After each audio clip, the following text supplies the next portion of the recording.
హరే కృష్ణ. అందరికీ స్వాగతం ఈ గీతా జ్ఞాన్ తెలుగు ప్రోగ్రామ్ కి, మంగళారతి ప్రోగ్రామ్ కి. జయ జగన్నాథ్, జయ బలదేవ్, జయ సుభద్రామాయి की जय, श्री गौनिताई की जय, जय श्री सुदर्शन की जय, श्री वामनदेव भगवान की जय, श्री पंचतत्व की जय. ప్రార్థన చేసుకుందామండి. ఓం అజ్ఞానతిమిరంధస్య జ్ఞానాంజనశలాకయా చక్షురున్మిళితం येन తస్మై శ్రీ గురువే నమః. నమో విష్ణుపాదాయ కృష్ణప్రేష్ఠాయ భూతలే శ్రీమతే భక్తి వేదాంత స్వామిన్ ఇతి నామినే. నమస్తే సారస్వతే దేవే గౌరవాణి ప్రచారిణే నిర్విశేష శూన్యవాది పాశ్చాత్య దేశతారిణే. జయ శ్రీ కృష్ణ చైతన్య ప్రభు నిత్యానంద శ్రీ అద్వైత గదాధార శ్రీవాసాది గౌరభక్త వృంద. హరే కృష్ణ కృష్ణ కృష్ణ హరే హరే, హరే రామ రామ రామ హరే హరే. హరే కృష్ణ. మేము ఇప్పుడు 3వ అధ్యాయంలో ఉన్నామండి, కర్మయోగ. సో ఇవాళ శ్లోక 14వ శ్లోక 3.14. అన్నాద్భవతి భూతాని పర్జన్యాద్ అన్న సంభవః, యజ్ఞాద్ భవతి పర్జన్యో యజ్ఞ కర్మ సముద్భవః. జీవదేహములన్నీయును వర్షము వలన ఉత్పన్నమైనట్టి ధాన్యముపై ఆధారపడి జీవించును. వర్షములు యజ్ఞములచే కలుగగా విహిత కర్మము నుండి యజ్ఞము ఉద్భవించుచున్నది. సో ఇక్కడ మనకి ఇప్పుడు శ్రీ ప్రభుపాద్ వాళ్ళు భాష్యం చక్కగా చెప్తున్నారు. సో ఎలాగ వర్షం ఎలా ఉత్పన్నమవుతుంది. సో అనంత జీవరాశులు ఎలా దేని మీద ఆధారపడి ఉన్నాం, ధాన్యం మీద ఆధారపడి ఉన్నాం, ఆహారం మీద. ఆహారం ఎలా వస్తుందండి, వర్షం వల్ల వస్తుంది. వర్షం ఎలా వస్తుంది, యజ్ఞముచే వర్షాలు ఉద్భవం అవుతుంది. సో మనం చూద్దాం ఎలాగా ప్రాసెస్ అవుతుందండి. సో భగవంతుడు ఇక్కడ చెప్తున్నారు దేవదేవుడు భగవంతుడు యజ్ఞ పురుషుడు. సో భగవంతుడు శ్రీకృష్ణ భగవంతుడే యజ్ఞ పురుషుడు అన్నమాట. అతనే ఓనర్. సో అతనే అన్ని యజ్ఞలకి యజ్ఞ పురుషుడు. సో అందరికీ భోక్తుడు శ్రీకృష్ణ భగవానుడు. సో అందరికీ అన్ని దేవతలకి ప్రభువు. సో అన్ని దేవతలకి ఎవరు ప్రభువు, శ్రీకృష్ణ భగవానుడు. సో మనకి తెలుసు వాయుదేవుడు, అగ్నిదేవుడు, వర్షాలు ఎలా పడుతున్నాయండి, ఇంద్రుడు, వరుణుడు. సో వీళ్ళందరూ దేవతలు. సో వీళ్ళందరికీ అధిపతి ఎవరు, భగవంతుడు, శ్రీకృష్ణ భగవంతుడు. సో ఇక్కడ చక్కగా ప్రభుపాదాలు భాష్యంలో రాస్తున్నారు. ఎలాగైతే మన శరీరంలోని మన అంగాలు మన పార్ట్స్ కదండి, మన చేతులు, కాలు, కళ్ళు అన్ని మన పార్ట్స్ అన్నమాట. మన శరీరానికి ఒక పార్ట్స్, అంగాలు.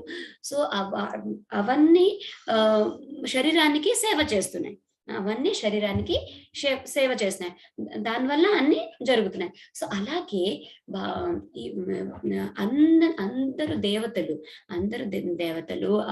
అగ్నియు, ఇంద్రుడు, చంద్రుడు, అందరూ వాయుదేవుడు, అందరూ భగవంతుడి తలకు అంగాలు. సో భగవంతుడు వాళ్ళకి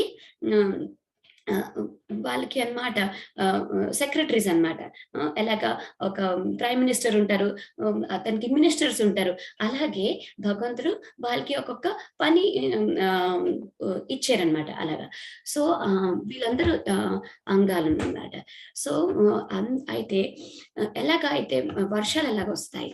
సో మేము దేవతల్ని ఇంద్రుడు, వరుణు వాళ్ళందరినీ సాటిస్ఫై చేస్తే వర్షాలు వస్తాయి. సో యాక్చువల్లీగా భగవంతుడికి సాటిస్ఫై చేస్తే అందరూ సాటిస్ఫై అయినట్లే. సో ఎలాగైతే మనకి అందరికీ తెలుసు, మనకి ఆకలేస్తే చేతులు మనకి హెల్ప్ చేయాలి. అన్నం తీసుకొని మన నోట్లో వేస్తే అప్పుడు స్టమక్ కడుపులోకి వెళ్తే అప్పుడు మనకి ఆహారం తలకు బలం అన్ని చోట్ల వెళ్తుంది అనమాట. మేము చేతిలోనే పట్టుకుని కూర్చుంటే మనకి ఆ ఎనర్జీ, ఆ బలం అనేది వస్తుందా? చేతులు అంటాయి లేదు, నేను ఆహారాన్ని నేనే చేతిలో పట్టుకుని ఉంటాను, నేను స్టమక్ ఇవ్వను అంటే జరుగుతుందా? జరగదు. మనకి ఆ ఎనర్జీ అనేది రాదు. అది కడుపులోకి వెళ్తేనే ఆహారం అన్ని చోట్ల డిస్ట్రిబ్యూట్ అవుతుంది. అన్ని అంగాల్లోకి డిస్ట్రిబ్యూట్ అయ్యి అన్ని అంగాలు కరెక్ట్‌గా అన్నిట్లికి ఎనర్జీ వస్తుంది. సో, అలాగే భగవంతుడు శ్రీకృష్ణ భగవంతుడికి మేము సాటిస్ఫై చేస్తే ఆ! అన్ని దేవతలు సాటిస్ఫై అయినట్లే. సో, మన దేహము అన్ని అంగములు దేహానికి సేవ చేయే రీతి ఆ దేవతలు అందరూ భగవంతుడికి సేవ అందిస్తారు.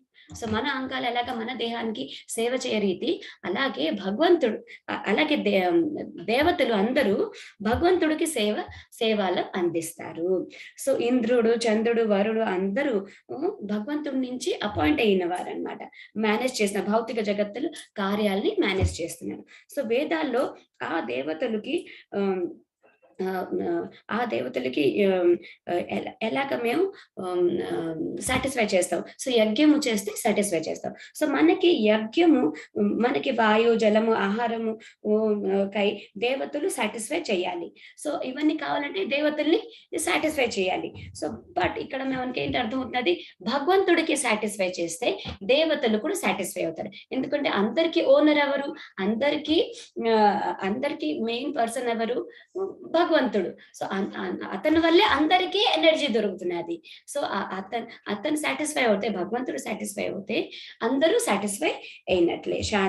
అందరికీ శాంతి సాటిస్ఫై అవుతారు. సో, వేరేగా దేవతల్ని అర్చించడం అవసరము లేదు. వేరేగా దేవతల్ని అర్చించడం అవసరం లేదు. సో, ఇక్కడ భక్తులు చాలా తెలివైన వాళ్ళు. సో, భక్తులు ఏం చేస్తారు? శ్రీకృష్ణుడు చేతలోనే శ్రీకృష్ణుడికి శ్రీకృష్ణుడు అర్పించి ఆహారము తీసుకుంటారు.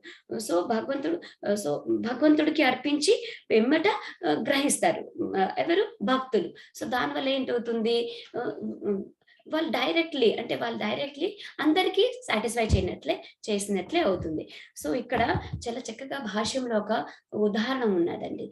సో, ఎలాగైతే ఈ ఒక ఈ కరోనా ఎలాగైతే ఈ కరోనా అంటువ్యాధి కరెక్ట్. అంటువ్యాధులకి ఏం చేస్తే అవుతుంది? దానికి ఏదైనా ఒక మెడిసిన్ ఉండాలి. సో, అదేంటి? విరోధక ఔషధము. ఔషధానికి ఇస్తేనే అంటువ్యాధి ఏమో కంట్రోల్ అవుతుంది. మనకి అందరికీ తెలుసు. అందరికీ తెలిసిందే. అదేంటది? మనకి ఇప్పుడు రీసెంట్లీ వచ్చింది కరోనా. సో, అందరూ వ్యాక్సినేషన్ తీసుకుంటేనే అంటువ్యాధి అనేది రాకుండా ఉంటుంది. సో, అలాగే మన జీవితంలోని అంటువ్యాధి ఏంటండి? అడుగడుగున కర్మలున్నాయి. అడుగడుగున ఏది చేస్తే దానికి రియాక్షన్ ఉన్నది. సో, మేము ఏం చేయాలి? ఏదైనా పని చేసిన ముందు మేము భగవంతుడికి అర్పించాలి. సో, మేము ఆహారం తీసుకోకుండా ఉండలేము. సో, ఆ ఆహారాన్ని భగవంతుడికి అర్పిస్తే దాని తర్వాత పిమ్మట ప్రసాదాన్ని స్వీకరిస్తే ఆ కర్మ నుంచి మేము బయట పడతాము. సో, మనకి నిరోధక ఔషధము ఏంటది? ప్రసాదం. సో, భక్తులు అంత తెలివైన వాళ్ళు. సో, వాళ్ళు అలా చేస్తారు. సో, అలాగే ఆహారము భగవంతుడికి అర్పించే పిమ్మట తీసుకుంటే మన దేహానికి ఆ ఆహారము రోగ విరోధక ఔషధముగా పనిచేస్తుంది. మన దేహానికి ఆ ఆహారము రోగ విరోధక ఔషధముగా పనిచేస్తుంది. అది వ్యాక్సినేషన్ గా పనిచేస్తుంది. సో, అడుగడుగ కర్మ ఫలాన్ని ఏదైనా చేస్తే మనకి ఎవ్రీ యాక్షన్ ఒక రియాక్షన్ ఉంటుంది. సో, మేము ఏదైనా భగవంతుడికి అర్పిస్తే మనకి ఆ రియాక్షన్ లేకుండా ఉంటుంది. ముందు పాపాల నుంచి కూడా మేము బయట పడగలుస్తాము. సో, అది ఒక భగవంతుడి నుంచి మనకి అది హెల్ప్ జరుగుతుందన్నమాట. సో, ఇక్కడ మనకి అర్థమవుతుంది. సో, ఏం చేయాలండి? యజ్ఞము చేయాలి. సో, వేదాల్లో ఏం రాసినది? సో, దేవతల్ని సాటిస్ఫై చేయాలంటే యజ్ఞము చేయాలి.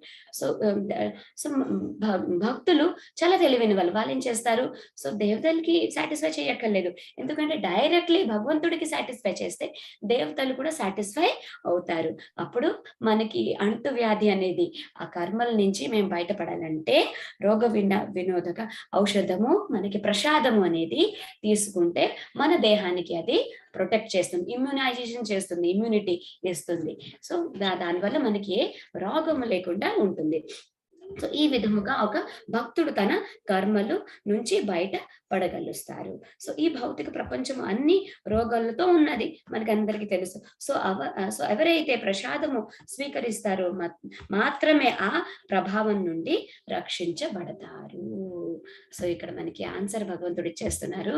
ఎలాగైతే మేము రక్షించబడుస్తాం, ఇక్కడ మేము చూసాము కరోనా అనే పెద్ద అంటువ్యాధి అనేది వచ్చింది. సో దానికి ఎలాగ మేము రక్షించబడతాము? దాని తర్వాత అందరూ ఏం చేశారండి, సైంటిస్టు అందరూ, డాక్టర్లు అందరూ ఏం తీశారు, వ్యాక్సినేషన్ తీశారు. సో వ్యాక్సినేషన్ వల్ల మనకి కరోనా అనేది రాకుండా ఉంటుంది. సో అది అర్థమైంది. సో ఇక్కడ భగవంతుడు ఏం చెప్తున్నారు, అన్ని అడుగడుగున కర్మలు